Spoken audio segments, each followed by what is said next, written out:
fase membutuhkan banyak gerak, misalnya aktif bergerak, perkembangan otaknya lagi lagi eksplosif gitu, perkembangan emosinya juga kan.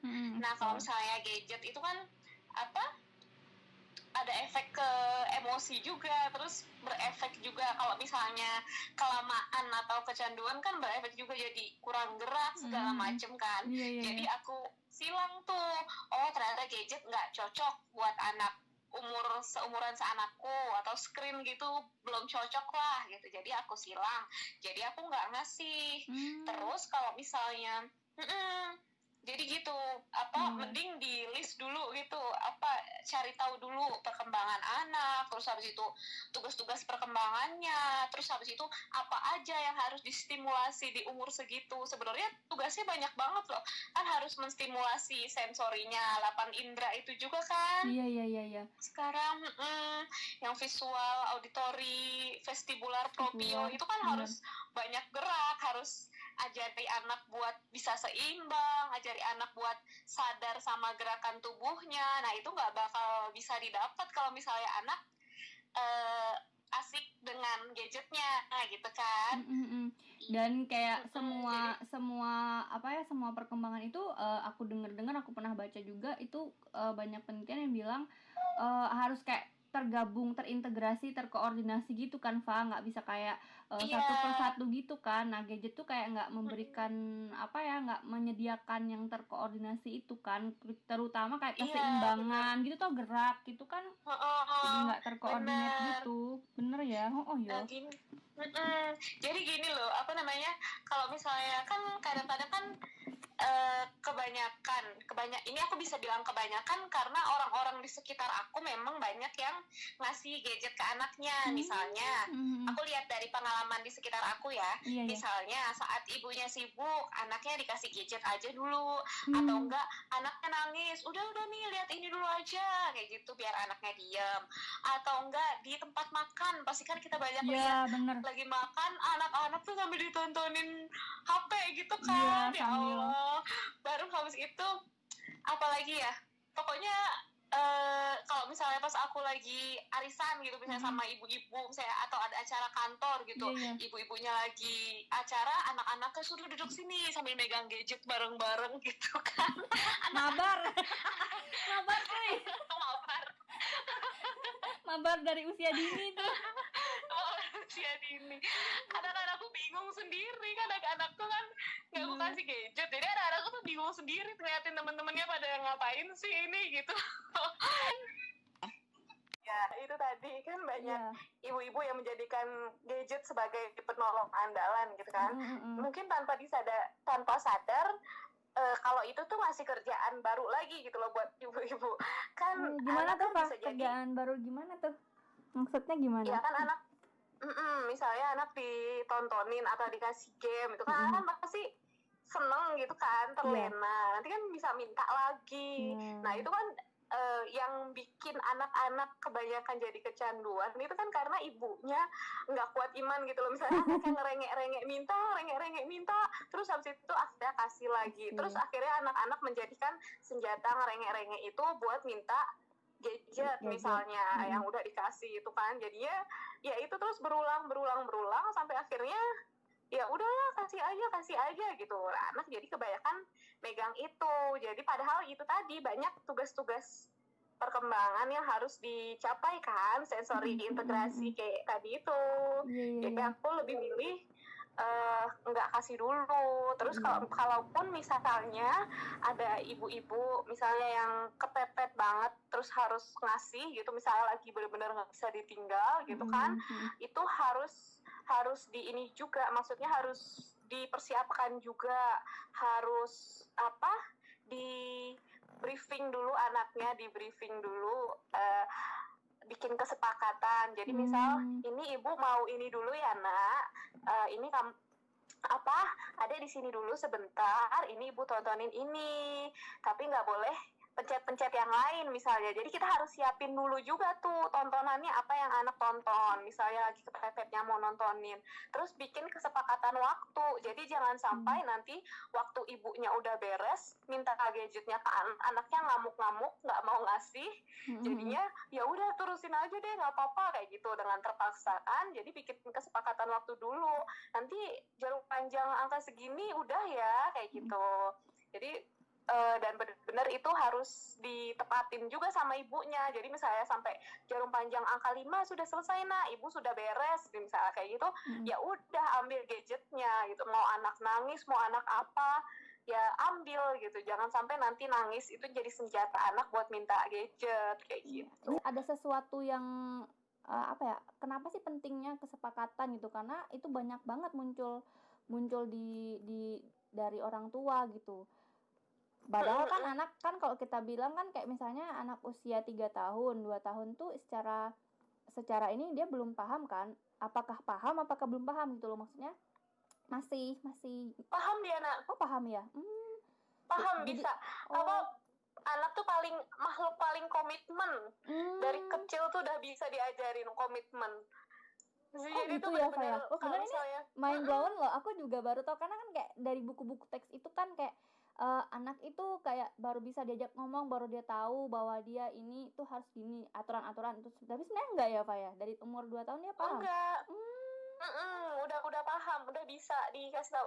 Nanti apa ya, tinggal caranya aja kan yang dibedakan. Misalnya kalau untuk umur 2 tahun kan jangan dulu. Maksudnya untuk gadget kan juga, emang no display dulu kan, 0 sampai 2 tahun. Maksudnya tetap harus ini juga. Tetap harus terpacu ini dulu juga sama apa aturannya kan, aturan dari apa APA ya. Pokoknya ada aturan tertentu ya dari seluruh dunia ini ya, yang seluruh dunia itu udah disepakati gitu ya Pak ya. Sampai ada aturannya gitu loh, saking bahayanya gadget tuh sampai udah jelas diatur untuk anak 0 sampai 2 tahun itu no display. Mau TV, mau HP apa segala macam kecuali buat video call misalnya gitu kan. Kalau itu kan interaktif jadi boleh. Iya. Terus kalau yang untuk lebih dari 2 tahun pun cuma boleh 30 menit per hari. Terus habis itu tiap tahun lagi boleh nambah 20 menit sampai maksimal 22 jam. 20 jam. Itu jadi lebih dari 2 tahun itu boleh 30 menit maksimal per hari.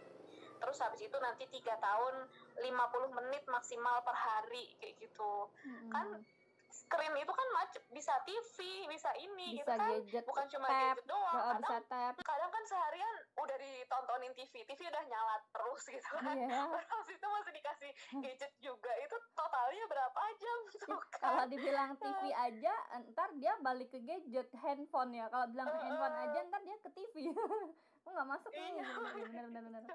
Oh jadi kesepakatan itu disesuaikan dengan usianya juga ya, Faya, cara deliverynya. Misalnya kalau masih 3 tahun misalnya jamnya kita kasih, nanti kita ngasih taunya dengan cara anak-anak juga kan, anak umur segitu juga. Nih nanti ada bebek di sini ya, nanti kalau jarumnya sudah sampai bebek, nanti udahan ya main HP-nya kasih ibu ya, kayak gitu. Misalnya gitu. Itu sebetulnya ingin melatih apa sih, Fa, bagi anak-anak juga?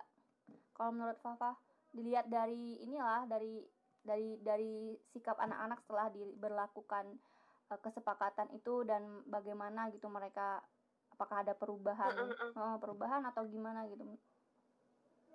Ya sebenarnya ngelatih anak untuk disiplin sama untuk taat sama aturan gitu kan. Itu kan istilahnya ibu bikin aturan nih. Nih ibu kasih gadget boleh tapi cuma sebentar untuk ini sama ini sampai jarum panjang di angka segini. Nah itu kan melatih anak untuk benar-benar taat, tapi dengan catatan ya itu tadi dia sepakat gitu ya, dia juga tahu gitu ya, kamu diajarin sepakat. Benar, itu juga iya mau nggak kayak concern gitu ya, lebih baik nggak usah gitu. Kayak concern gitu. Dia juga ya Faya, kayak inform concern ke dia juga kan.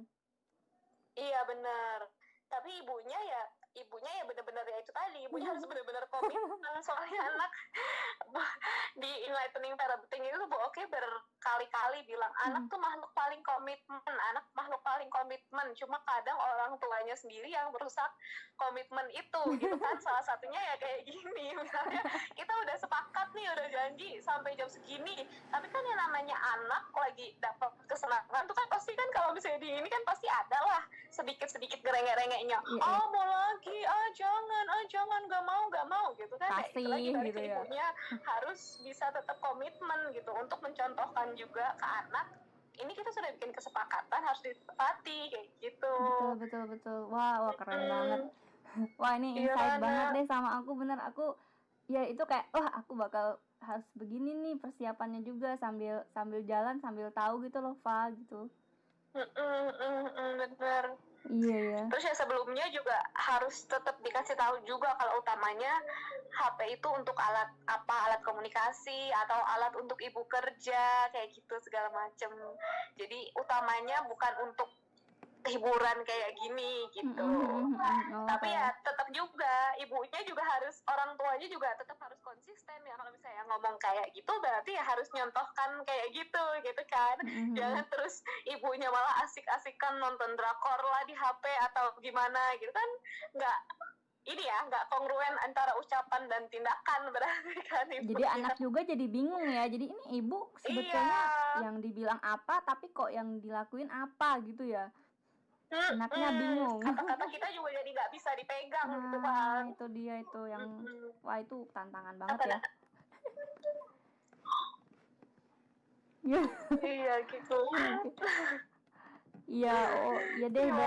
Berarti kayak tadi balik lagi nih, Fa. Sebenarnya kan tadi Papa udah pernah ini ya cerita juga bahwa kayak memang setiap keluarga itu beda-beda nilai-nilai yang dianut. Kalau di keluarga Papa nih ada nggak kayak aturan-aturan penting yang nggak boleh dilanggar oleh anak? Selain yang tadi ya komitmen tadi, orang tua harus komitmen, anak juga adalah anak yang makhluk yang paling komitmen tuh anak, tapi paling komitmen jangan merusaknya. Cuma ada nggak sih, Fa, kayak yang lain gitu yang bisa di-share lagi tentang values itu gitu?